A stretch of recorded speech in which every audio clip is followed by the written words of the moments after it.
শুভেচ্ছা হৃদয়ে বসবাস চ্যানেলে। আজকে আমি পৃথিবীর সবচেয়ে শক্তিশালী বস্তুটির সম্পর্কে আলোচনা করব। এটি যদি আপনি আপনার নিয়ন্ত্রণে বা আয়ত্তে নিয়ে আসতে পারেন তাহলে আপনি হবেন সফল, এবং সেটি হলো সময়। কথায় আছে, সময় ও স্রোত কারোর জন্য অপেক্ষা করে না। এই জন্য থিওফ্রাস্টাস বলেছেন, তুমি যা কিছু খরচ করো সময় তার মধ্যে সবচেয়ে দামি। আপনি কি জানেন সফল ও অসফল ব্যক্তির মধ্যে পার্থক্য কোথায়? সফল ব্যক্তি জানে তার সময় ও অর্থ কোথায় ব্যয় করতে হয়, তাই সে সফল। আর অসফল ব্যক্তি তার সময় ও অর্থ ভুল পথে ব্যয় করে ব্যর্থতার অতল গভীরে হারিয়ে যায়। পরীক্ষার ফলাফলের পর সময়ের গুরুত্ব বোঝা যায়। যে ছেলেটি সারাটা দিন স্কুল ব্যাগ কাঁধে নিয়ে পড়ালেখার পিছনে সময় দিয়েছে সে ভালো রেজাল্টই করেছে।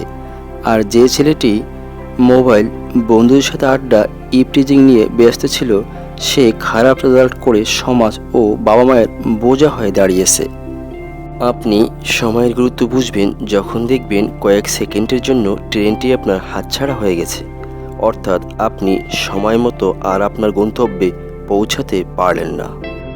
একজন কৃষক তার মেধা, পরিশ্রম ও সময়কে কাজে লাগিয়ে একটি নির্দিষ্ট সময় শেষে ঘরে সোনালি ফসল তুলছে, আর আপনি চায়ের দোকানে অহেতুক সময় কাটিয়ে নিজেকে দারিদ্রতার দিকে ধাবিত করলেন, অর্থাৎ আপনি সময়কে কাজে লাগালেন না। সত্যি কথা বলতে আমাদের সমাজের অধিকাংশ মানুষ সময়ের গুরুত্ব বোঝেন না, যার কারণে তারা ব্যর্থ, আর যারা বোঝেন তারা উভয় জগতেই সফল।